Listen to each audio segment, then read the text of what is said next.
महाराज बलि और भक्त प्रहलाद। कथा सुनाई प्रहलाद जी की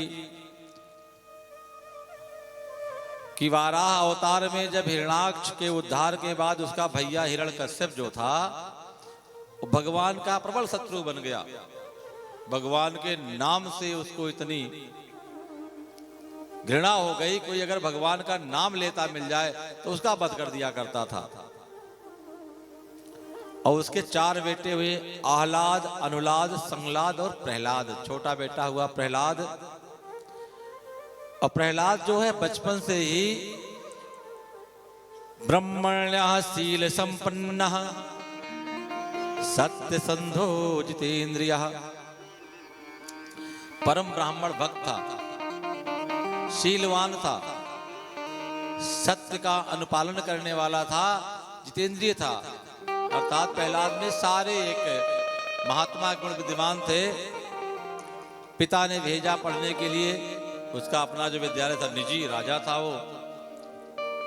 वहां के आचार्य थे षंडामर्क जी।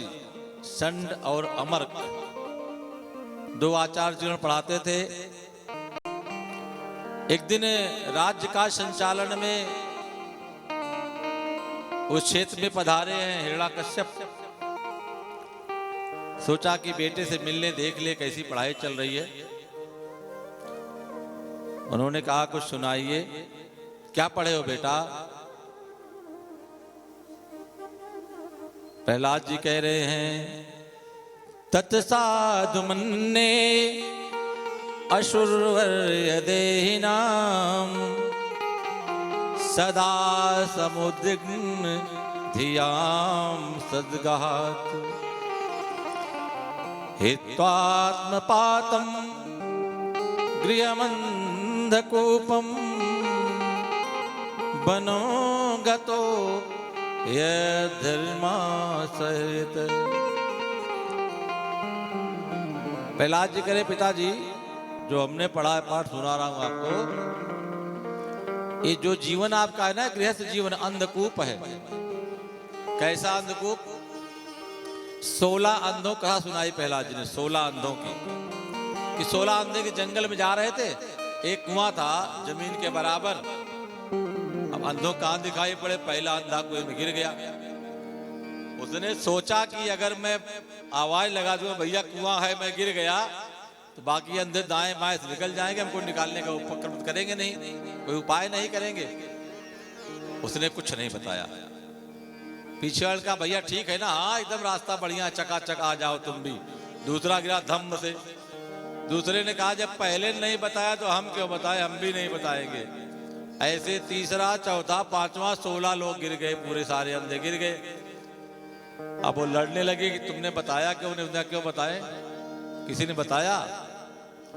दृष्टांत दिया प्रहलाद ने कि पिताजी, पिता को जीवन के अंतिम क्षण ज्ञान होता है कि मैंने पूरा जीवन जिन कार्यों में बिता दिया वो सब बेकार के काम थे। आए थे हरिभजन को, होटल लगे कपास। माँ के गर्भ में बालक के वचन देता है, उल्टा लुटका होता है, टेम्परेचर होता है 65 डिग्री अंदर माँ के गर्भाशय का, 45 पे एसी फेल हो जाते हैं।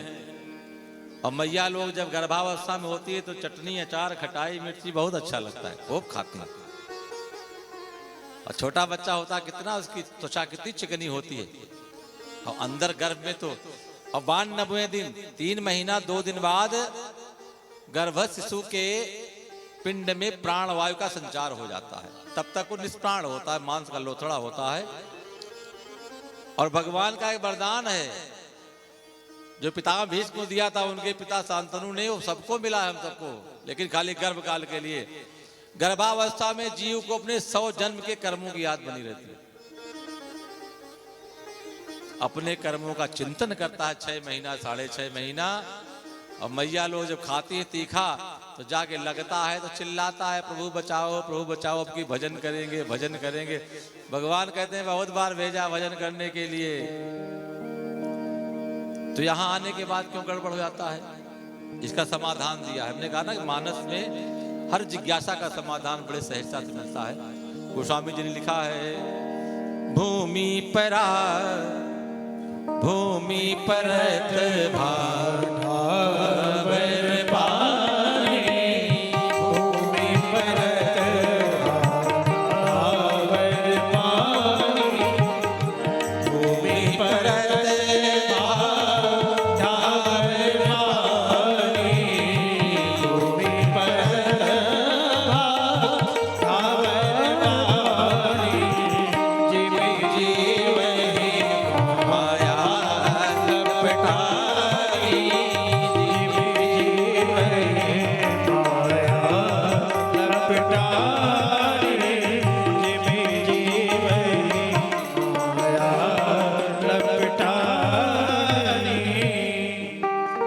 जिस तरह से वर्षा की बूंदें जब तक धरती को स्पर्श नहीं करती हैं परम पवित्र शुद्ध होती है, डिस्टिल्ड वाटर होता है। डिस्टिलेशन का जो बच्चे विज्ञान के सब जानते होंगे क्या प्रक्रिया है, हीट दिया, वेपराइजेशन हुआ, कंडेंसेशन